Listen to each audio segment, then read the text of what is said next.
turn this mother out. Hey. If you don't want to do it, get another to do it. Hey. If you don't want to do it, get another to do it. Hey. If you don't want to do it, get another to do it. Hey. Ever since the fallout between Anton Daniels and Corey Hawk, listen to this. I was someone who felt Corey Hawk did not return to the 5150 show, especially with that footage of him pushing Christina Payne in the face. First off, look at the clip. Girl, it's almost impossible to take Corey Hawk's side when it clearly looks like he stepped forward while she didn't. Sure, she was talking trash, no doubt about it, but from that position, defending him is tough. Then add TMZ, Harvey Levin, and everybody else creating content to tarnish his name and reputation. It just seemed like a perfect moment for him to maybe pause the show for a few weeks, let things cool down, and avoid a live stream mistake. And hold up, this is key when it comes to live shows. Think about the Corey Hawk 5150 show, the Fresh and Fit podcast, or even Anton Daniels Live. When you're live, saying whatever pops in your head, there's no take-back, and it leaves you exposed to all kinds of errors, which is exactly what went down the following week. Corey Hawk ended up mocking Anton Daniels' underage daughter, and then the next week he dropped a t-shirt, made it for sale. But here's the thing. Look at Darlene Ortiz, better known as D, in that clip. Her expression says it all. This one's for you, Lane. Shout out to Craig and Darlene, too, because you can tell they weren't comfortable with what Corey Hawk was doing. And normally, when someone around you is visibly uncomfortable, you just leave it alone, right? But not Corey Hawk. He doubled down, made the shirt for sale, and it escalated to the point where he actually wore it on the show itself. Shirt, D? You gonna hold it up, D? No, you can't. That's all you, brother. Oh, you ain't gonna hold it up? Well, I gotta You ain't. And when I hold it up, I can't say my shit with the mic. You ain't gonna hold it up? Your mic. Oh, don't Be worry proud about of it. it. No, don't worry about it. Don't worry about it. So check this out. What's happening here is Corey Hawk is basically asking Darlene to hold up this shirt. But girl, Darlene clearly does not want to. You can see it. She's visibly uncomfortable, and it shows. Now, in my honest opinion, Corey Hawk isn't really being fair here. He's getting visibly upset that she won't hold the shirt. And of course, from there, the conversation just keeps going. Next week. Oh, wow. Look at this one. No, I'll get somebody to hold it up. Look at this one. I'll get somebody to hold it up. Look at this. I'm finishing it. Look What time is it? We ain't got enough And time. look what I was doing. If we had enough time, I'll get somebody to come hold it up right now. Look how he's... But you see what I was just doing right now? Oh, it's all Okay. good. Don't Wow, matter. I'll he get just- somebody to hold it up. Here we Mom want a piece of you that they like, but they don't want the whole Wow. thing. Did I just not say... I'll get somebody to hold this shirt up. All right, listen to this. So it seems like Corey Holcomb is basically saying to Darlene, oh, you don't want to hold it up? Don't worry, I'll find someone else. You want to deal with only parts of me, but not the whole me. Now hold up. Here's where Corey just doesn't get it.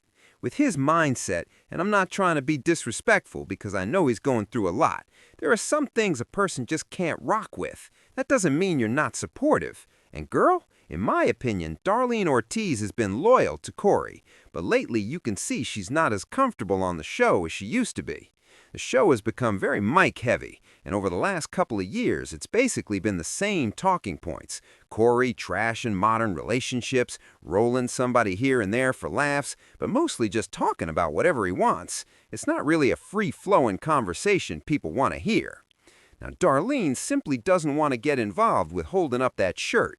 Number one, the shirt is referencing Anton Daniels' wife and daughters as primates, and Darlene Ortiz is Hispanic. So understand this, even though she's cool with Ice-T, holding that shirt is essentially her playing into white supremacist narratives. That's important.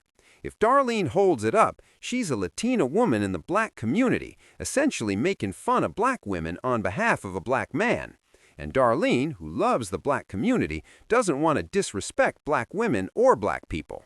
And here's the thing. Just because Corey has a beef with Anton Daniels and his family doesn't mean she needs to take sides. In my opinion, once Corey went after Anton's daughter, it crossed a line. Anton didn't want more smoke. He was done.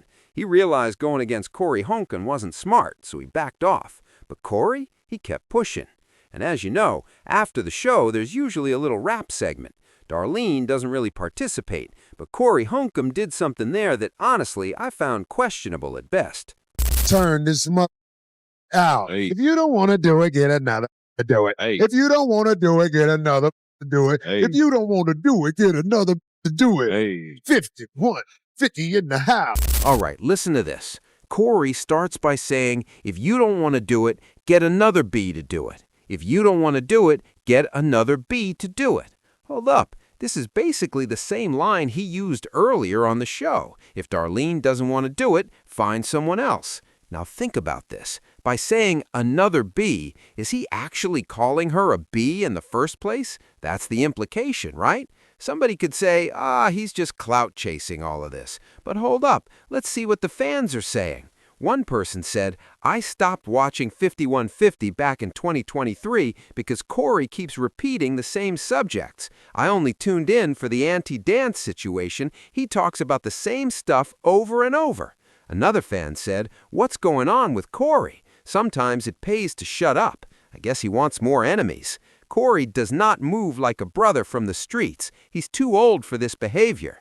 And girl, it doesn't stop there. Paul, a guy who doesn't even like me, chimed in, Corey, this is embarrassing. If you're a friend of his, please tell him to stop letting go. That was my exact point.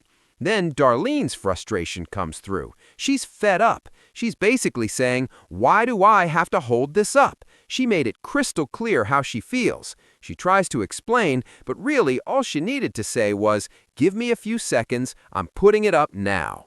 Fans continued chiming in. One said, I've been following Corey since my early 20s, almost 15 years, but this is getting lame. Another said, Corey keeps burning bridges only to apologize for a misunderstanding. He's quick to say he doesn't need anyone, but Darlene's been here 16 years straight. He never wants to hear the reason behind a no. Then it keeps going. Corey, I typically support you, but you're putting yourself on an island alone. I hope you humble yourself soon. Girl, Gia adds, disappointed to see Corey talk to Dee like that. Darlene should stay away. Craig needs to get away from him. He's weak, fake, lame. Corey, have some sense. Dee is the foundation you're standing on for 5150.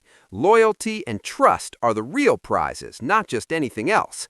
And Country Girl says, Dee, how many times are you going to let Corey disrespect you? Leave that man for good. The consensus? Corey's got a lot of growing up to do, and the fans are not holding back. All right, listen to this. As I said, Corey Holcomb and his whole attitude around this situation, in my opinion, is a real problem. You're going to have people rocking with the 5150 show, right?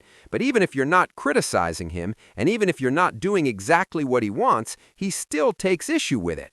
If you can't fully support him, even when you disagree, he's got a problem, and he doesn't hesitate to disrespect you. And the wild part, he acts like anyone else is wrong for having their own opinion. Now, as I said, Corey probably shouldn't have even come back to the show, for his own benefit, not because anyone told him he should. But here we are. You've got the Christina Payne incident, Anton Daniels' daughter and wife involved. If he hadn't come back after the Christina Payne situation, none of this would have blown up. Then there's Dee, a woman on the podcast, being put in these uncomfortable spots, Corey creating all these conflicts, which honestly, in the court of public opinion, does not make him look strong. And again, this is why I was saying from the jump, bro, chill. Don't give people any more ammunition than they need. But what did he do? Exactly the opposite. Handed the enemies the ammo they needed. But hey, I mean, what do I know? I'm just an African scammer who only gets his hair cut twice a year. So guys, what do you think?